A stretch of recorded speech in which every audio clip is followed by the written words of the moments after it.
And when I include that with a high protein diet and a calorie surplus, it becomes easier for me to improve my composition whilst putting on weight.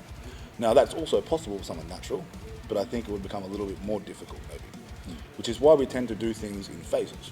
Sure. Okay, so when we're thinking about improving our body composition, getting bigger, if you're going to be wanting to get bigger, commit to getting bigger, okay, take it on the chin. You might get a bit of body fat, but that's where we can do a cutting phase after that. But you want to apply yourself to putting on weight, meaning yes, you want to eat good quality food, but you want to eat high amounts of protein. But if you're too obsessed with putting on a little bit of body fat whilst you're trying to get bigger, I think you'll be stuck in that cycle where a lot of people get into, where they stay the same size because they're trying to add muscle without fat.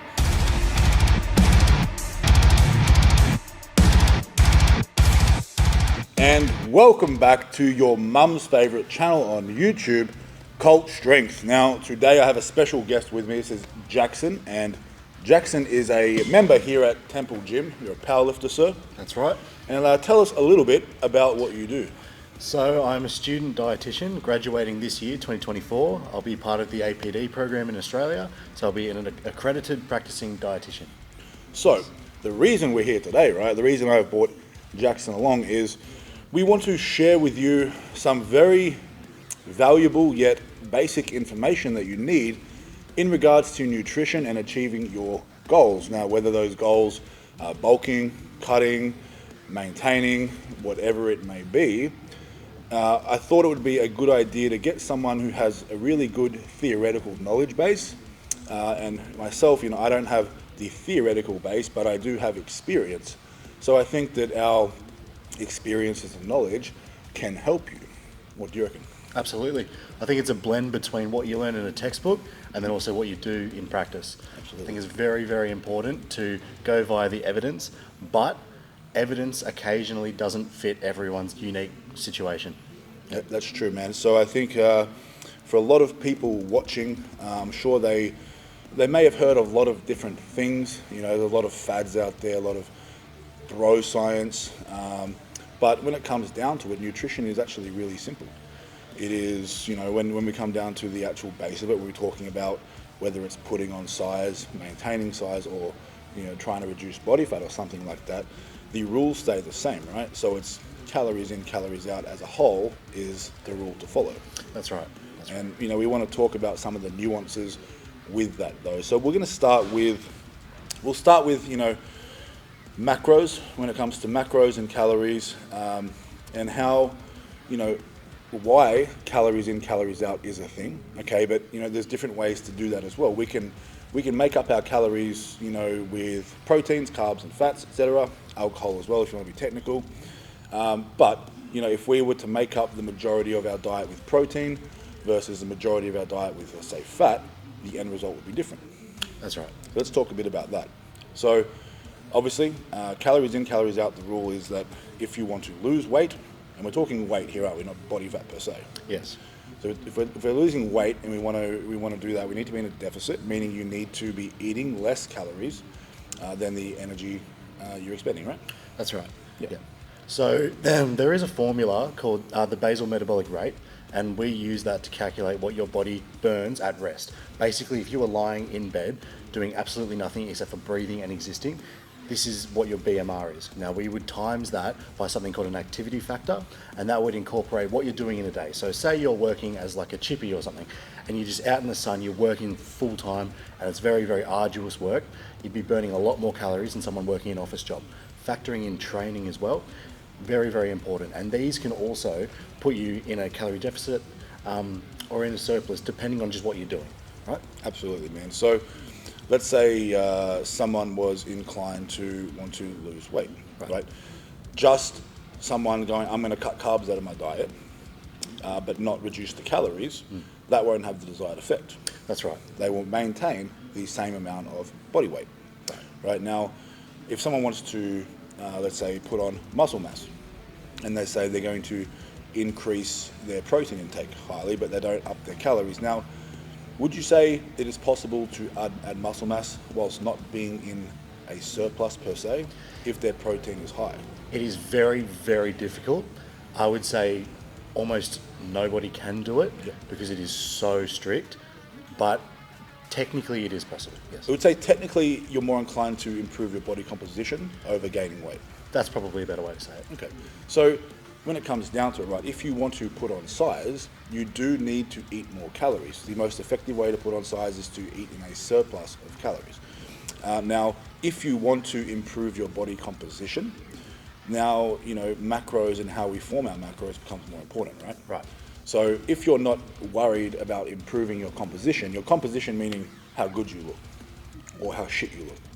If you're not so inclined to want to improve that, then, it doesn't really matter what your macros are made up of. You could have 2,000 calories of cheeseburgers, right? And you would just stay the same weight roughly, right?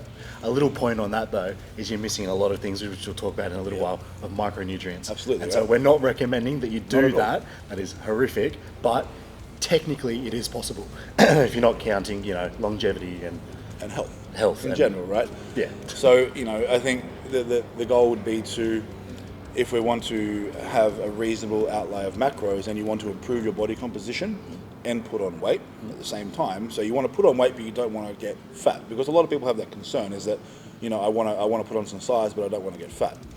Well, you don't have to get fat per se, right? Now, you would have to expect to perhaps put on a small amount of body fat, but also if you do things correctly, your body fat percentage can actually reduce as you get heavier because you are adding muscle mass. Therefore, your composition will improve as you get heavier. Now, that's hard to do.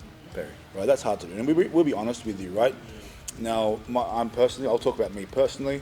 This is not Jackson, but I take PEDs and supplements. Now, that for me, it does potentially make it easier for me to add muscle.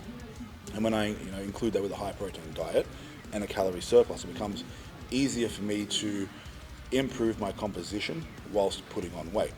Now, that's also possible with someone natural, but I think it would become a little bit more difficult maybe, which is why we tend to do things in phases. Sure. Okay, so when we're thinking about improving our body composition, getting bigger, if you're going to be wanting to get bigger, commit to getting bigger, okay, take it on the chin. You might get a bit of body fat, but that's when we can do a cutting phase after that. But you want to apply yourself to putting on weight, meaning, yes, you want to eat good quality foods, but you want to eat high amounts of protein. But if you're too obsessed with putting on a little bit of body fat whilst you're trying to get bigger, I think you'll be stuck in that cycle where a lot of people get into, where they stay the same size because they're trying to add muscle without fat. Yep. And that's near impossible. Sure. Would you say? I would say so. And I think it's important to touch on this as well. Yo-yo dieting, it's a very popular phrase used. What Reese is just talking about now is not yo-yo dieting. Going through cycles of bulking and cutting is not yo-yoing. What yo-yoing is if you implement a diet and basically going from your steady state, what you are now, dropping a bunch of fat weight and then jumping straight back up because you pretty much go back on what this initial sort of fad diet was on that you were on. So what Reese is talking about is quite a healthy and normal way of just putting on more weight and then stripping some of the fat. Absolutely. Putting on some more weight, stripping the fat, etc. And it's planned. It's planned. These diets are planned. They're not just emotional-based diets, right? That's right. Now, when it comes to losing weight, same issue remains, right? People tend to, I would say from my experience, when people want to lose weight, again, they get quite intense about it and they want to rush the process. That's right. All right. Now, when people rush the process of losing weight, now especially if you're in the gym and you're obviously trying to build muscle and hold on to muscle, if we start to do this too aggressively and we cut our calories too far, we're going to really reduce the quality of our training, and we're also going to really be probably losing muscle tissue. That, and to be highly susceptible to injury as well. Absolutely, fatigue, and you might be recovering as well. So, when we get too aggressive with our weight cuts, that can be very detrimental. So with all things, and I say this with bulking as well, it's not ideal to do a big, heavy, dirty bulk, right? That's not healthy. Now, it may be applicable to your sport or what you're doing, but it's not healthy, right? So it's always best to do these things with a plan and a long-term plan, okay? This isn't just, I want to lose 10 kilos in 3 weeks, right? Because if you lose 10 kilos in 3 weeks, how much of that's going to be muscle and how much is going to be fat? And how much of it really at the end of the day is going to be water? Water, fluid. exactly. So it's fuck all muscle, fuck all fat, really. It's a lot of fluid. Yep. And that's why people tend to do these big cuts, and then a week later they're probably heavier than what they were originally, because now their body's holding on to extra water and all the nutrients they're getting in, it's clinging to it. So again, that's a form of emotional yo-yo dieting in a sense. 100%. In terms of let's talk about someone who doesn't necessarily want to bulk nor cut, but they want to improve their body composition whilst maintaining their weight. Okay. How would one go about that? So the basics for that would be to be in a very, very slight calorie deficit. You need to maintain the calories to maintain training performance. That's as simple as that. You can't put it any more plain than that. In order to work out what a very slight calorie deficit is, whilst maintaining a good quality diet, you do need to go through a formula. Now, what I'd recommend for people watching this video is just to keep it super simple. Things like MyFitnessPal, even if you just Google BMR calculator, very, very easy to find. It'll be in the first few links on Google. And this will tell you basically to the best estimate that we have, what your body burns, including your resting metabolic rate and your activity factor. Now, it's really important to do this because you can't have an accurate calorie deficit if you don't know where you're starting from. Absolutely. Right? It's not guesswork, is it? That's right. It isn't. At the end of the day, what this formula is an estimate, but it's the best estimate we have, and it's better than just shooting blanks or shooting in the dark. Right? No one likes to be shooting blanks. Nobody likes shooting blanks. Absolutely not. Your mother doesn't like when I do that. No. But that's good. I like that. Now, I think let's go into some slightly different topics, right? So let's talk about similar ideal macro layup as a general rule of thumb for someone who's looking to improve their composition, add a little bit of muscle mass without getting a bit too fat. What would be a good basic? And this, as I say, I'm going to double down on this. It's very general. Everybody's different, okay? But if you have no idea where you're starting from and you just want something to go with right now, what do you think is a rough percentage layout of your, fats, carbs, and proteins? Sure. So we have our recommendations as what we do as dietitians, and this is just for the general population for healthy eating. Now, if we were to spin this to add a little bit more emphasis on building muscle, what we do is we do about 45 to 65% of your calories in a day as carbohydrates. That's your base point. Now, the rest of the percentage points are split up between protein and fat. Now, a little bit of an emphasis on the protein for that muscle building is very, very important. Fats, as much as we don't like talking about them and as much as people think they're evil, they are very, very important, especially for things like your joints. Now, factoring in training as well, the last thing you want to do is be injuring yourself because you have a bit of a fat deficit, I guess. So 45 to 65% of your calories as carbohydrates, around about that 30-ish percent, maybe 25% of protein, and then the rest just as fats. That's good. Yeah. That's good. I like that. And as you said, 45 to 65% carbohydrates. So for those of you who think carbohydrates are the enemy, they're absolutely not. That is absolute nonsense. That carbohydrates are essential in building muscle, and they will not make you fat. Carbohydrates do not make you fat. Now, let's talk about what are our muscles made up of, right? How do carbohydrates work in building muscle? Well, carbohydrates are not the enemy, they are the energy. So, your muscles are built up with glycogen stores. This comes from the vast majority carbohydrates. Yes, from things like proteins and fats as kind of like a byproduct if there is a deficiency in the carbohydrates, but the vast majority of your energy and the way that your muscles work are from glycogen stores which come from your carbohydrates. And people often, there's this whole thing about when people get big muscles, they're just holding water, it's all water. No shit, right? Where do you think carbohydrate comes from? It's hydrating your muscles, motherfucker. That's how they get big and puffy, right? We love it. We love our muscles to be full of blood and Exactly full of water right. and full of liquid, right? Exactly right. That's just that's how it goes, baby. I like it. Now, next one, a little bit different. Micronutrients and the importance of micronutrients, versus macronutrients. Yeah. Talk a bit about that. This is something that I was really excited to be talking about when Reece first proposed this idea. A lot of people tend to sprint before they can crawl. What I would like to say is that macronutrients, very, very important and quite simple if you do sit down and have a look into it. Micronutrients, very, very essential. But if you are trying to optimize your micronutrients, if you are just starting into your training, you are sprinting before you can even breathe. That is jumping the gun, absolutely. what I do recommend for, and this is just a general recommendation, is eating the rainbow. This is basically what we're sort of, I guess, taught in uni, but the evidence sort of stands for itself. If you're eating things like carrots, which are orange, if you're eating things like potatoes, which are sort of like white, if you're eating things from different colors, like your capsicums, your green leafy veg, you're going to get roughly enough micronutrients in your day, and it doesn't need to be exact. People, this notion of things being super hyper specific, and it's there's no point. You need to, the last thing you need to be doing is stressing about your eating when you're probably working 9 to 5, probably training, probably have kids and a strict schedule.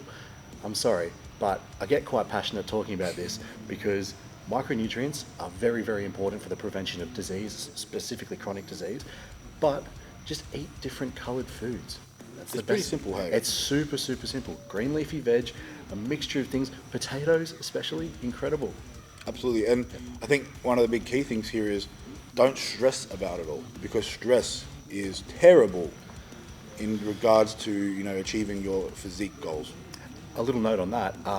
When we're calculating a BMI, especially in the clinical setting, there is an activity factor, but there's also an injury factor. Now, for people that have things like burns, cancer, going through radiation treatment, stress can actually be calculated as an injury factor.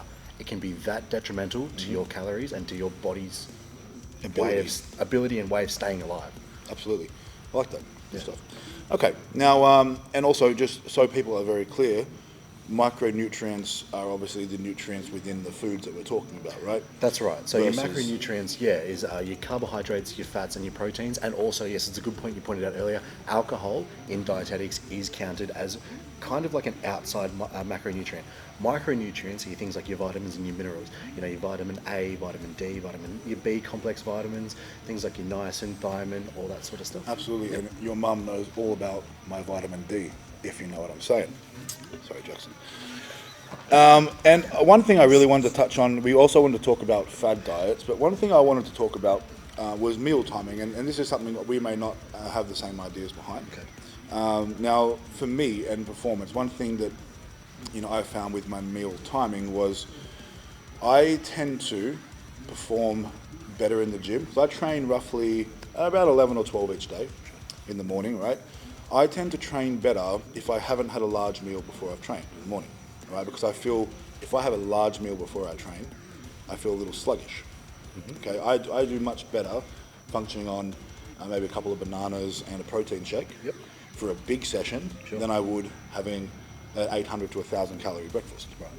I just don't feel like I get sluggish. So for me, meal timing is maybe personal, but I think a lot of people tend to want to eat this large meal before they train to fuel their gains, but I think that a large meal before you train can affect your performance. Just like in sports, right? If you're active and you're running around with a gut full of food, it's going to slow you down a little bit. Yep. Now, would you agree with it? I couldn't agree more personally.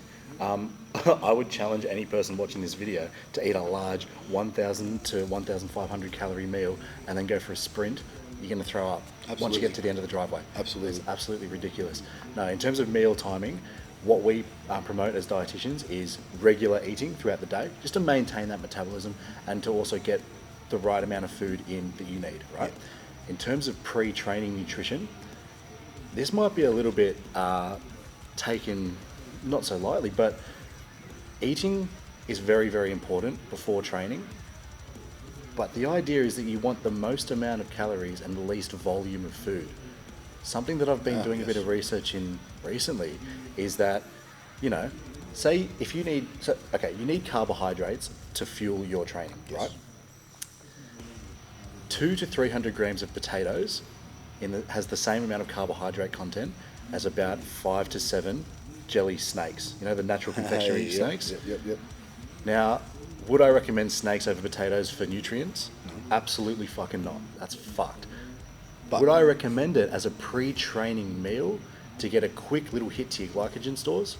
Absolutely. Yeah, I agree. So I definitely think volume is a huge thing because it's your body is working to break down that volume of food whilst you're trying to work out. Now, I think the nuance here would be and this is not probably no one watching, maybe a couple of you, but let's say you're a real serious bodybuilder and you are really seriously trying to put on some weight, and your training performance isn't as important as getting the food in, because you can just get the reps done, right?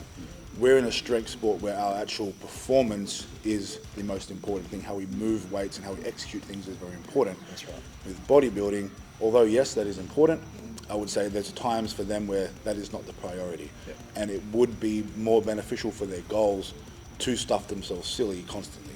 And that is a stark reality for a lot of people that are trying to put on weight, is it's painful and you have to eat a lot of food. That's right. So again, if you're a powerlifter or a strength athlete, I would definitely try to avoid doing that before you train. Now, for me personally, how I eat and how I schedule my meals isn't ideal. It's not. But I've had to adapt it for me and my work life, what I do in my career. So I do tend to eat, I would say, a large amount of my calories at night time before I go to bed. And I know that there is a lot of people who still believe that you shouldn't eat anything before you go to bed because it'll all be stored as fat.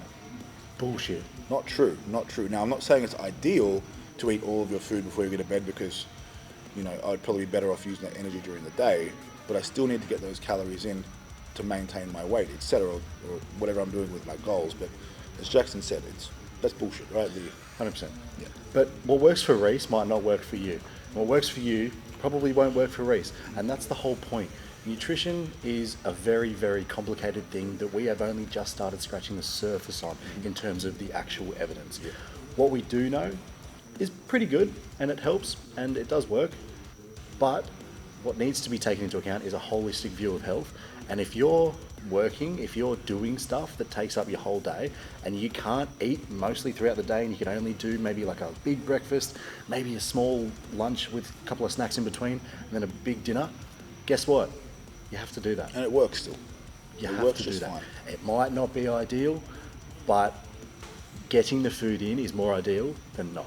And one thing I'll say is, just because you can't do things perfectly doesn't mean you shouldn't be doing them, right? Not everyone, hardly anybody would be able to do things in the ideal manner all the time. Yep. But it doesn't mean you don't do it. Yep. You still do. It's like the gym, right? As I say, you come in, might be injured. You can't do exactly what you want to do, but you still got work to do. You still get the job done. 100%. One more thing before we sign out of here, fad diets. Let's talk. So tell me your opinion on diets such as keto, carnivore, high fat diets, low fat diets, whatever you want to call it. Now, obviously, each of these diets, they will have their benefits to a degree. I'm not saying that these diets are inherently wrong, but are they the best way to have a balanced approach? And are they all they're cracked up to be? So, No. Simply put, no. Fad diets are very exciting because they work in the short term. They absolutely do work if your goal is to lose weight. Not even necessarily fat. I mean, if you're going to be in such a calorie deficit, you're going to lose muscle as well. Let's just talk about keto, because keto is quite popular and it has been for a little bit now. Keto is the elimination of carbohydrates in the diet, and I did this myself. I think it was about 3 or 4 years ago, and it worked. In 6 weeks, I lost 20 kilos. it's a lot. That's a lot, and it was pretty cool. Let's talk about the base reason of why that happened. Exactly right. Well, we should. Why that happens is that if you have your 3 main macronutrient groups, and if you're eliminating one of them, what's going to happen? You're pretty much guaranteed to be in a calorie deficit. And a serious one. What did we say at the start of the video? Calorie deficits are the reason that you People lose lose weight. weight. That's exactly right. So, I think what Jackson's saying there is that no matter the fad diet, whether it's carnivore or keto, it's still adhering to the same rules. Okay, and people don't get that. They go, oh no, keto works and carnivore doesn't. Well, if your goal is to lose weight and both of those things are putting you in a calorie deficit, you're going to lose weight. All right, and generally it's such drastic, results, because people that jump onto these fad diets eating so terribly, as soon as they start making some half-decent changes, they get results. Now, whether it's a fad diet or just a responsible diet, they're going to get the same results. Now, it might be a little bit quicker with the fad diets because they put you into an extreme deficit, which isn't good. Extreme deficits are not good. So it's always a better approach to have a balanced diet. Now, I know I personally know of people that have had great success with the carnivore diet, and it's helped, certain health issues they've had and ailments. As I said, there's benefits to certain things for certain people based on, obviously, their medical history. Yep. Right? Things are going to be a little bit different. But as a fucking whole, we just need to stick to the basic rules of thumb, is that, be sensible with your food, whether you're being in a deficit or a surplus, adhere to your goals, pay attention to your micronutrients, make sure you're eating, as Jackson said, from a large spectrum of colours. That's right. All right? So you're getting... Easiest way to do it. Easy. It's really simple. And, if you can do those things and obviously look after your sleep and things, I think you're going to be pretty good. And I think obviously sleep helps with your body composition as well, because that comes into stress. Yep. So don't neglect sleep. Sleep enhances stress. No sleep enhances stress, which will then make it harder for you to reach your goals. That's right. Is there anything else you want to cover before we sign off? I think we covered quite a good amount of topics just for this video in the scope of it. One little note I wanted to add, because you did mention carnivore a couple of times. Yep. While I understand the plight of people who are dealing with chronic illnesses and why they would turn to something like carnivore, I would just implore you to think about one thing. What are you doing when you're going on to something like the carnivore diet? You're eliminating things. Maybe that isn't the answer going down the carnivore route. Maybe the answer is working with a dietitian to eliminate different types of food to see what maybe your trigger foods are. And generally we use the term trigger foods when we're talking about things like IBS and Crohn's disease and things that flare your immune system, and that sort of thing. So I just implore you to don't necessarily go the most extreme route and speak to someone who's actually got your interest in heart and would want to maintain a decent diet for yourself, that sort of thing. Absolutely, absolutely. And also, quick note, me and Jackson are going to be putting together a little ebook, and with all this information and a little bit more, so it's with you, so you have it in front of you, so you can learn more about it, and so it can help you with achieving your goals. Because obviously, we have the gym stuff covered, but some people might not be clear on the nutrition side of things, and I think just having some basic knowledge in front of you can truly help you, because it is about learning and increasing your knowledge, not just being told what to do, but knowing why you're doing it, right? That's right. So keep your eyes out for that. But thank you, Jackson, no for worries. today. It's Thanks, been good, Reece. man. I appreciate this. It's been cool. It's been fun. It's been different. Hope you guys enjoyed it. Make sure you like this video, drop a comment and subscribe, or we will both be after your mothers. Do you understand? Until next time, baby, go to the fucking gym. Cheers.